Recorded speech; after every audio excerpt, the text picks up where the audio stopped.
Hello viewers, आप देख रहे हैं नॉलेज वाइब्स। पीजीटी इकोनॉमिक्स और टीजीटी दोनों ही एग्ज़ाम आप लोगों के हो चुके हैं। अब जो एग्ज़ाम आपका आएगा वो आएगा जीआईसी लेक्चरर इकोनॉमिक्स और नेट का। तो देखिए, जो जीआईसी लेक्चरर इकोनॉमिक्स है वो लोक सेवा आयोग आपका करवाता है, जिसका स्तर पीजीटी के एग्ज़ाम से ज़्यादा होता है। मतलब क्वेश्चन जो आते हैं उनका स्तर पीजीटी एग्ज़ाम के क्वेश्चन से ऊपर रहता है। साथ ही साथ इस बार तो पीजीटी का जो एग्ज़ाम आया है उसमें भी क्वेश्चंस का स्तर नेट और जेआरएफ के तकरीबन करीब करीब था। जो उसमें कॉन्सेप्चुअल क्वेश्चंस थे वो ज़्यादा पूछे गए। तो अब जो हम आपको प्रैक्टिस कराएंगे तो वो इस हिसाब से कराएंगे कि ये क्वेश्चंस आपके नेट के पेपर में इकोनॉमिक्स में और जीआईसी दोनों को कवर करें। कॉन्सेप्चुअल क्वेश्चंस हम ज़्यादा लाने की कोशिश करते हैं। तो शुरू करते हैं आज का प्रैक्टिस सेट। आज का जो प्रैक्टिस सेट है ये लोकवित्त या पब्लिक फाइनेंस पीएफ जिसे कहते हैं उससे संबंधित है। ठीक है, तो पहला हमारा क्वेश्चन है कि बजट व्यवस्था के प्रमुख कार्य हैं आवंटन का कार्य, स्थिरीकरण का कार्य, उपयुक्त दोनों या उपयुक्त में से कोई नहीं। देखिए, जो बजट व्यवस्था है उसके मुख्य रूप से 3 कार्य होते हैं। पहला है आवंटन कार्य, दूसरा है वितरणात्मक कार्य और तीसरा है स्थिरीकरण कार्य। इस क्वेश्चन में ऑप्शन नंबर जो सी है वो आपका राइट आंसर होता है। देखिए, जो आवंटन कार्य होता है इसके अंतर्गत जो सार्वजनिक और जो सामाजिक वस्तुएं हैं और निजी वस्तुओं के बीच दुर्लभ तथा सीमित साधनों के आवंटन में समायोजन किया जाता है। यानी जो वस्तुएं हैं अलग अलग तरह के, उनमें साधनों का आवंटन किस तरह से हो, तो ये आपका आवंटन कार्य हो जाता है। दूसरा होता है वितरणात्मक कार्य, जो ऑप्शंस में नहीं है लेकिन फिर मैं आपको बता रही हूँ कि अर्थव्यवस्था में आय और संपत्ति के वितरण में समायोजन स्थापित कैसे किया जाए, ये वितरणात्मक कार्य होता है। और एक है आपका जो यहाँ ऑप्शन बी लिखा हुआ है स्थिरीकरण कार्य। तो देखिए, इसके अंतर्गत अर्थव्यवस्था में आर्थिक उच्चावचनों पर नियंत्रण स्थापित करने का कार्य किया जाता है। आर्थिक उच्चावचन से मतलब होता है कि तेजी आ गई, मंदी आ गई, या आप कहना चाहिए स्फीति या अविस्फीति, इस तरह के जो चक्र आते हैं उनको कैसे संतुलित किया जाए, ये आपका स्थिरीकरण कार्य के अंतर्गत आता है। तो क्वेश्चन यहाँ पर जो 1 है उसके हिसाब से यहाँ पर ऑप्शन सी आपका राइट आंसर होगा कि आवंटन कार्य और स्थिरीकरण कार्य दोनों बजट व्यवस्था के कार्यों के अंतर्गत आते हैं। अगला है कि सामाजिक वस्तुओं के संबंध में अपवर्जन का सिद्धांत लागू होता है, अपवर्जन का सिद्धांत लागू नहीं होता है, एक सीमा तक अपवर्जन का सिद्धांत लागू होता है, और यह उपयुक्त तीनों ही कथन असत्य हैं। तो देखिए, जो सामाजिक वस्तुएं होती हैं उसके संबंध में आपका अपवर्जन का सिद्धांत लागू नहीं होता। ऑप्शन बी राइट है यहाँ पर। ठीक है, अब क्यों नहीं होता है ये सुन लें कि जो सामाजिक वस्तुएं हैं वो सार्वजनिक आवश्यकताओं की संतुष्टि करती हैं और इनके लाभ से किसी को वंचित नहीं किया जा सकता, इसलिए यहाँ पर जो है अपवर्जन या वर्जन का सिद्धांत लागू नहीं होता है। ऑप्शन बी यहाँ पर राइट आंसर है। क्वेश्चन नंबर 3 है कि जिस वस्तु पर अपवर्जन का सिद्धांत लागू होता है वो होती है। देखिए, ये क्वेश्चन पीजीटी में भी आया है कि जिस वस्तु पर वर्जन का सिद्धांत किन वस्तुओं पर लागू होता है, वर्जन या अपवर्जन। इंग्लिश में कहते हैं एक्सक्लूजन प्रिंसिपल। ये तीनों एक ही हैं और ये निजी वस्तुओं पर लागू होता है। यहाँ पर ऑप्शन ए आपका राइट आंसर होगा। ठीक है, कीमत प्रणाली अथवा बाजार व्यवस्था के माध्यम से जो निजी वस्तुओं को प्राप्त किया जा सकता है और निजी वस्तुएं विभाज्य होती हैं। निजी वस्तुओं के संबंध में अपवर्जन सिद्धांत लागू होता है जिन व्यक्तियों में निजी वस्तुओं को प्राप्त करने की योग्यता एवं क्षमता है वे उनका उपभोग कर सकते हैं। ये आप बात याद रखें। यहाँ पर ऑप्शन ए ठीक है कि वर्जन या अपवर्जन का सिद्धांत सदैव निजी वस्तुओं के संबंध में लागू होगा।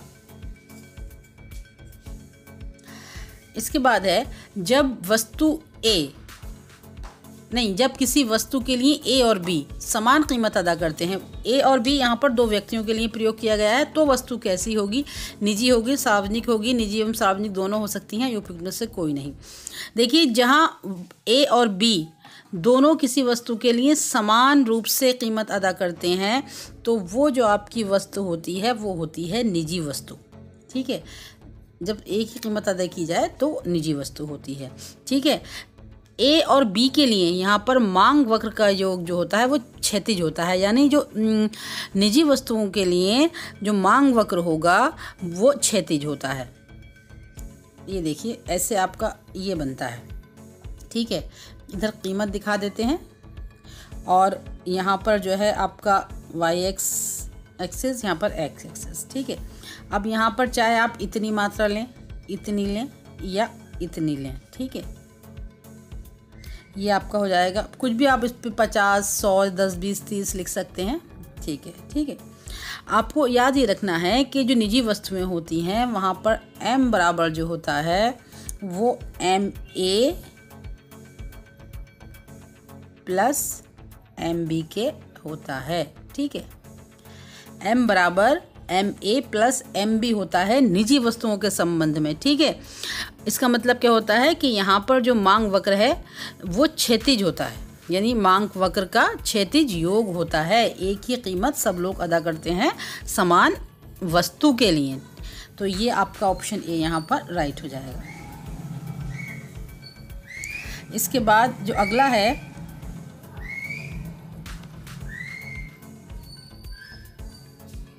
हाँ चौथा हुआ है अभी, हाँ अगला है कि जो वस्तु उपभोक्ताओं के अधिमान में हस्तक्षेप पर आधारित होती है उन वस्तुओं को क्या कहते हैं। तो देखिए ये वस्तुएं होती हैं मेरिट वस्तुएं, ठीक है। सरकार जिन वस्तुओं के उपभोग को जनहित में बढ़ाना चाहती है उनको गुणाधारित अथवा मेरिट वस्तुएं कहते हैं, ठीक है। निजी वस्तुएं ये हो गई जो आपके प्राइवेट सेक्टर बना रहे हैं। सार्वजनिक या सामाजिक वस्तुएं पब्लिक सेक्टर से रिलेटेड हो गई। और अब जो मेरिट या उत्कृष्ट वस्तुएं होती हैं वो वस्तुएं होती हैं जिनका उपयोग जो सरकार है वो लोगों के कल्याण या जनहित के लिए बढ़ाना चाहती है ना, और उनको ही गुणाधारित या मेरिट वस्तु कहते हैं। ये वस्तुएं जिन आवश्यकताओं की संतुष्टि करती हैं उनको मेरिट आवश्यकताएं कहते हैं। और मेरिट जो वस्तुएं हैं उनकी पूर्ति उपभोक्ता के अधिमान में हस्तक्षेप पर आधारित होती है।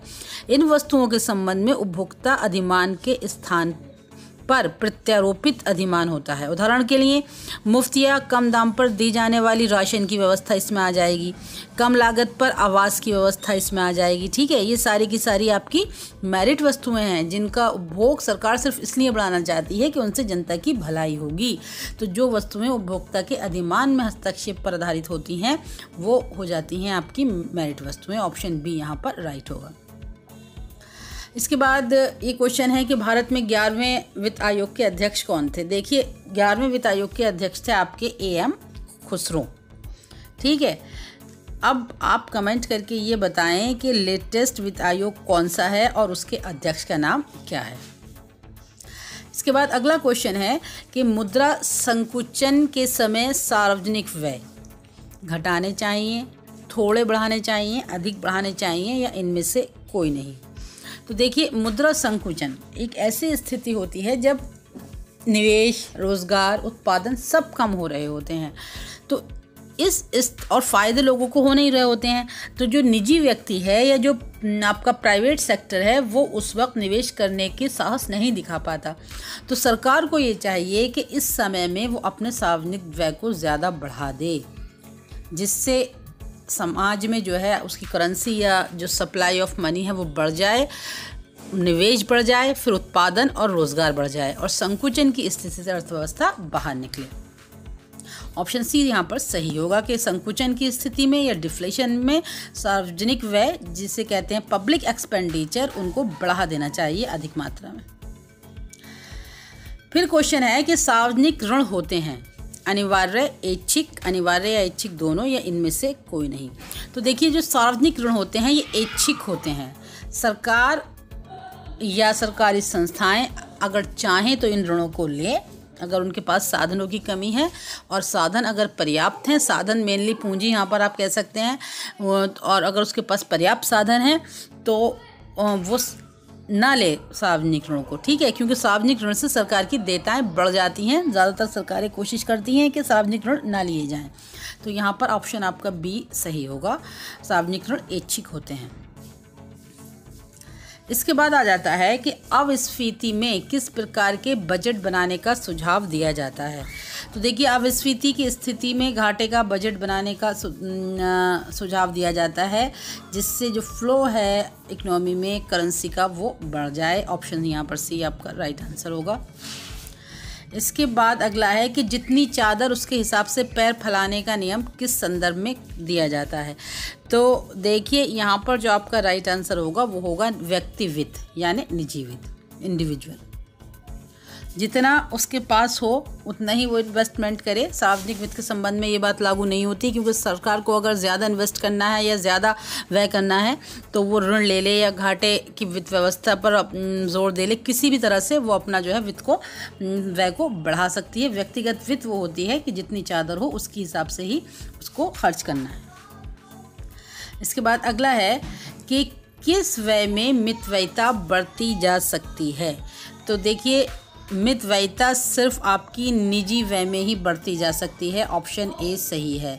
सार्वजनिक व्यय मितव्ययी कभी नहीं हो सकता, क्योंकि वो एक बहुत बड़े जनता के जो लोग हैं, एक जनता के बहुत बड़े हिस्से के लिए वो खर्च करती है सरकार, इसलिए वहाँ मितव्ययिता नहीं बढ़ती जा सकती। मितव्ययिता सिर्फ जो है आपकी निजी क्षेत्र में बढ़ती जा सकती है। सार्वजनिक क्षेत्र में अगर मितव्ययिता बढ़ती जाए तो हो सकता है कि विकास कार्यों को रुक जाएं। इसके बाद हमारा अगला हो जाता है कि अधिकतम सामाजिक लाभ सिद्धांत का वैज्ञानिक विश्लेषण किसने प्रस्तुत किया। तो देखिए, जो क्वेश्चन नंबर 22 है इसका आपका राइट आंसर हो जाएगा ऑप्शन बी। डाल्टन ने अधिकतम सामाजिक लाभ के सिद्धांत का वैज्ञानिक विश्लेषण प्रस्तुत किया है। अगला है कि स्फीति काल में सरकार की व्यय नीति कैसी होनी चाहिए।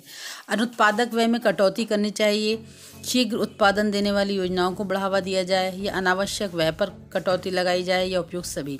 देखिए, स्फीति काल एक ऐसा काल होता है जब महंगाई बढ़ रही होती है, और महंगाई बढ़ने का रीज़न जो होता है उसका होता है कि करेंसी की सप्लाई जो उत्पादन है उससे अधिक हो जाए। एक रीज़न ये होता है स्फीति के बढ़ने का। तो इसमें सरकार कोशिश ये करती है कि जो जनता है, जो बाज़ार हैं, जो अर्थव्यवस्था है, वहाँ से जो पैसा है वो खींच लिया जाए, या उन पर जो है कम से कम करेंसी जो है बाज़ार में डाली जाए। तो ऐसा करने के लिए वो अपने अनुत्पादक जो व्यय हैं, जिनसे कोई उत्पादन नहीं होता, उनमें कटौती कर दे, और शीघ्र जो फल देने वाली हैं, उत्पादन देने वाली हैं, ऐसी योजनाओं पर व्यय करे जिससे तुरंत मांग बढ़े, रोज़गार बढ़े, और जो गैर ज़रूरी खर्चे हैं उन्हीं को भी रोक दे। तो ये आपके तीनों ही यहाँ पर सही होंगे। आपको ऑप्शन डी यहाँ पर राइट हो जाएगा, उपयुक्त सभी। इसके बाद अगला है कि पंप प्राइमिंग से आशय होता है। तो देखिए, पंप प्राइमिंग से जो आपका आशय होता है वो होता है अल्प मात्रा में किया जाने वाला व्यय। पंप प्राइमिंग जो है ये सरकार मंदी के समय में, मंदी को दूर करने के लिए इस तरह की जो नीति है वो अपनाती है कि छोटा छोटा निवेश जगह जगह वो कर दे, जिससे बाज़ार में पैसा पहुंच जाए, निवेश बढ़ जाए और उत्पादन बढ़ जाए, और फिर रोज़गार में भी अल्टीमेटली वृद्धि हो जाए। तो पंप प्राइमिंग का मतलब होता है अल्प मात्रा में किए जाने वाले व्यय। इसके बाद अगला है कि अर्धविकसित या गरीब देशों के लिए किसे सबसे उपयुक्त सार्वजनिक व्यय का सिद्धांत आप कहेंगे। तो देखिए, अल्पविकसित देश या अर्धविकसित देश जो हैं, जो गरीब देश हैं, उनकी एक मेन और कॉमन जो प्रॉब्लम है वो ये है कि यहाँ पर जो इनकम है उसका वितरण समान नहीं है, असमान वितरण है। यानी जो लोग गरीब हैं वो बहुत ज़्यादा गरीब हैं, और जो लोग अमीर हैं वो बहुत ज़्यादा अमीर हैं। दूसरे शब्दों में आप ये कह सकते हैं कि जो गरीब लोग होते हैं उन पर जीडीपी का बहुत छोटा हिस्सा, और जो लोग अमीर होते हैं उन पर जीडीपी का बहुत बड़ा हिस्सा जो है वो पहुंच जाता है। तो इसलिए ऐसे जो देश हैं वहाँ पर समान आय वितरण का सिद्धांत अपनाना चाहिए। यहाँ पर ऑप्शन बी सही होगा। 25 के लिए ऑप्शन बी। अगला है कि केंद्र सरकार को सर्वाधिक शुद्ध राजस्व कहाँ से प्राप्त होता है। तो देखिए, सर्वाधिक शुद्ध राजस्व की आप बात करते हैं तो केंद्र सरकार को वो सीमा शुल्क से प्राप्त होता है। ऑप्शन सी होगा। इसके बाद अगला है कि आय के वितरण की असमानताओं को दूर किया जा सकता है कर ढांचे में सुधार के द्वारा, उपादान द्वारा, अनुदान द्वारा, या उपयुक्त सभी। देखिए, जो आय की वितरण में असमानता है उसको आप इन तीनों ही विधियों से दूर करने की कोशिश की जाती है। कर ढांचों में सुधार से मतलब है, यहाँ पे ऑप्शन डी सही होगा कि जो लोगों की कर देने की क्षमता है उन पर उसी हिसाब से कर लगाया जाए। जो जितना ज़्यादा कमाता है उस पर ज़्यादा टैक्सेशन लगा कर दिया जाए, या जो कम कमाता है उस पर कम टैक्सेशन कर दिया जाए। साथ ही साथ अगर किसी उद्योग विशेष को बढ़ावा देना है तो वहाँ पर आप उनको सब्सिडी दे सकते हैं, ठीक है, जिससे उनकी लागतें कम हो जाएं, तो वो प्रोडक्शन उधर से बढ़ेगा। ये सारी जो विधियाँ होती हैं ये आपके आय के वितरण की असमानताओं को दूर करने के लिए अपनाई जाती हैं। इसके बाद हमारा क्वेश्चन नंबर 28 है कि अनुत्पादक कार्यों पर व्यय किया सार्वजनिक ऋण प्रभावित करता है। अनुत्पादक कार्य वो होते हैं कि जिन कार्यों पर व्यय करने के बाद कोई भी आपको ख़ास लाभ प्राप्त नहीं होता, कोई भी जनता के कल्याण में वृद्धि नहीं होती, लोगों की आय में भी कोई ख़ास वृद्धि नहीं होती है। तो इस तरह का जो कि सार्वजनिक ऋण जो अनुत्पादक कार्यों पर व्यय किया जाए और सार्वजनिक ऋण उस काम के लिए किया जाए तो वो प्रभावित करेगा आपको भावी पीढ़ी को, क्योंकि जो सार्वजनिक ऋण होता है ये सरकार की देयताओं को बढ़ा देता है और इससे उस वक्त कुछ प्राप्त भी नहीं हो पा रहा होता है। तो जो हमने आज उधार ले लिया, मान लो कॉमन आप अपनी लाइफ पर इस पर एग्जाम्पल देख सकते हैं कि आज अगर हमने कोई उधार ले लिया और उस उधार को हमने कहीं इन्वेस्ट भी नहीं किया, हमें कोई फ़ायदा भी नहीं हुआ, तो उसके बाद उस उधार को कौन उतारेगा? हमारी आने वाली पीढ़ी। तो यहाँ पर आपका जो भावी पीढ़ी है वो आपका यहाँ पर राइट आंसर होगा कि अनुत्पादक कार्यों पर व्यय किया गया सार्वजनिक ऋण हमारी भावी पीढ़ी को प्रभावित करेगा। ऑप्शन बी यहाँ पर आपका राइट आंसर होगा। इसके बाद अगला है कि सार्वजनिक ऋण एक अनुपार्जित आय है। तो ये जो क्वेश्चन है इसका बिल्कुल सही है, कुछ अनुपार्जन इससे होता नहीं है। सार्वजनिक ऋण सिर्फ सरकार की देयताएं उस टाइम के लिए बढ़ती हैं, तो यहाँ ऑप्शन ए आपका राइट होगा। मतलब उस टाइम इससे कोई उत्पादन नहीं होता है, लेकिन उत्पादन कार्यों में ये लगा दिए जाते हैं, या फिर ब्याज की उधारी जो उसको उतारने के लिए लगा दिए जाते हैं। जो भी हो, जो सार्वजनिक ऋण है उनको एक अनुपार्जित आय ही कहा जाता है और ऑप्शन ए आपका यहाँ पर राइट आंसर होगा। इसके बाद है व्यक्तिगत ऋण और सार्वजनिक ऋण में कोई अंतर नहीं होता है। ये कथन सही है, गलत है या अनिश्चित है? तो देखिए, ये कथन जो है ये आपका गलत है, क्योंकि व्यक्तिगत ऋण और सार्वजनिक ऋण में बहुत सारे अंतर होते हैं, ठीक है। ऑप्शन जो बी है यहाँ पर वो राइट आंसर है। इसके बाद एक क्वेश्चन जो है आप लोग बता दें इसका आंसर कमेंट बॉक्स में हमें। यह है क्वेश्चन नंबर 31, ठीक है। क्वेश्चन नंबर 31 है कि सड़कों, रेल मार्गों, दूरसंचार सेवाओं, विद्युत आदि सेवाओं का सार्वजनिक व्यय से कौन सी प्रगति होती है? आर्थिक, सामाजिक विकास की गति या ये सभी? इस क्वेश्चन के लिए जो राइट आंसर हो वो आप कमेंट बॉक्स में कमेंट करके ज़रूर बताएं। और ये हमारा आज का वीडियो था। आप लोगों को पसंद आया हो तो इस वीडियो को लाइक शेयर करें, हमारे चैनल को करें सब्सक्राइब। और जो GIC लेक्चर है उसमें जो फर्स्ट पोर्शन आएगा जनरल अवेयरनेस का, उसके लिए भी हम आपको बहुत जल्दी वीडियो प्रोवाइड कराएंगे। Thank you.